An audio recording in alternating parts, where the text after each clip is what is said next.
Let's look at open government transparency search for campaign finance in the US. This also supports Europe, but Europe seems to have a lot less information and it's in different languages, which makes it harder. So let's focus on the US. We're searching on campaign finance. It's already loaded. It's got about 300 data sets, 333 data sets right there. And let's just pick some random one like Dallas. Now, what we're going to see is you see duplicates. You see one over here, one over here. It's because they're duplicates in the data. So let's just look at a random one like this one. This shows a sample of what's inside.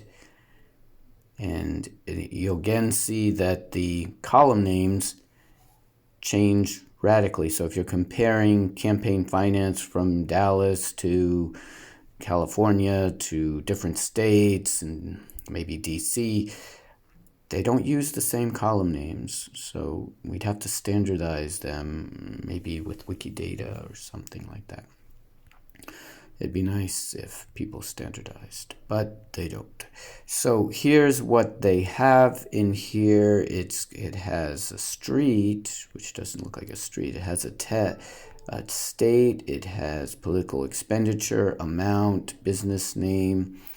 You'd have to understand what they're putting in here.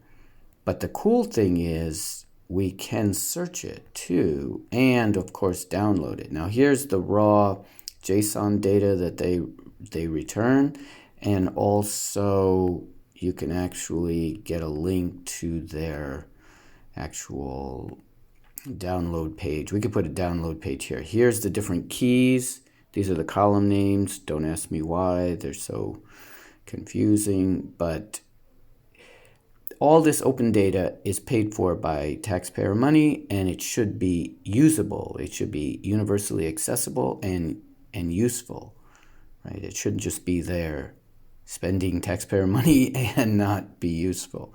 So there's a permalink. Here's the actual query that we ran, and this is their actual data, and it's all over the place. Every municipality seems to have its own. This is the city of Dallas, and a lot of them use some standardized website, but here it is. This is an easy way to get to these things, which are costing taxpayers a good amount of money. And here's the data itself, and you can see that. Let's just compare, make sure we have similar data. It has a file link. Oh, so it's actually using a different column name. So we'll have to find out where it's getting that column name, because let's see, how did it know? And ID. Let's just make sure we're in the same thing. So record ID.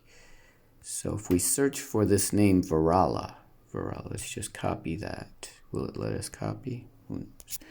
All right, so now what we'll do is we'll go back here and let's just see if we're getting, because this is the raw information that they may be filtering or something.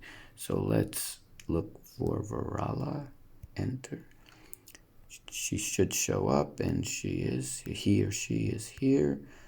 There she is. And let's just see, last name, see, ID, see, it is the same data set. It's just they use some different name for the columns. So I will see how that gets there. And there it is. This is the actual data.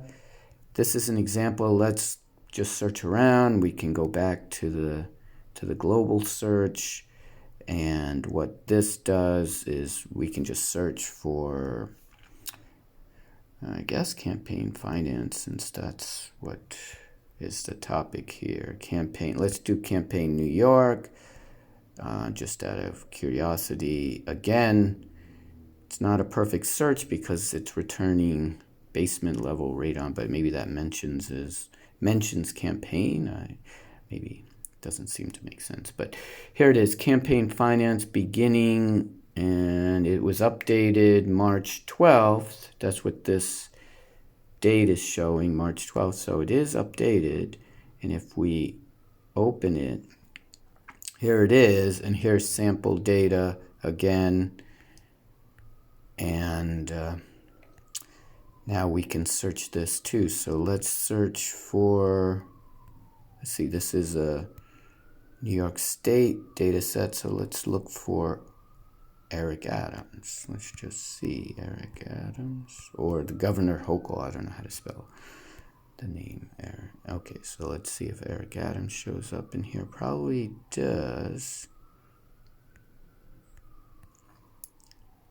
Yeah, and it's easier on a desktop and just showing it on this that it's mobile friendly.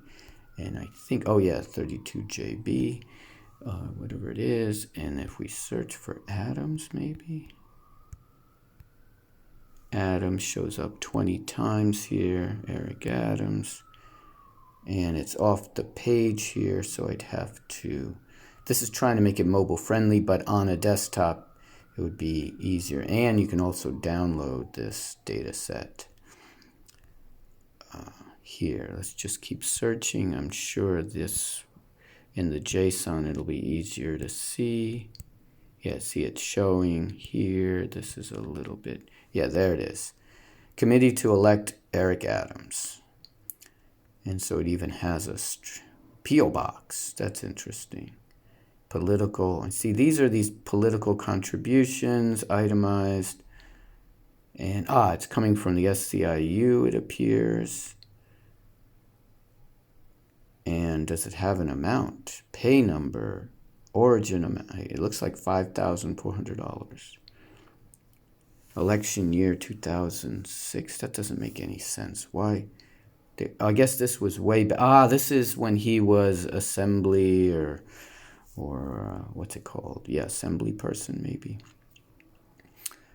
Yes, or state senator. I mean, it should list what election it's talking about, or what office it's talking about, but it looks like. And there it is all over the place, Eric Adams. So this goes way back. Yeah, Eric Adams, 2003. I just picked Eric Adams out of the blue, yes, because he is a name that people know here. And look at this, St. Paul's, Newark. So the filing address was St. Paul's, Newark. It's amazing what you find in here. Just the filing address. So how in the world was the committee to elect Eric Adams' office was in New Jersey? Wow. 10-day post-primary SCIU. So these are all, yeah, this is amazing. Oh, and here it is again in Brooklyn, so he keeps moving back and forth. St. Paul, I guess Eric Adams has been getting money for a long time. Yeah.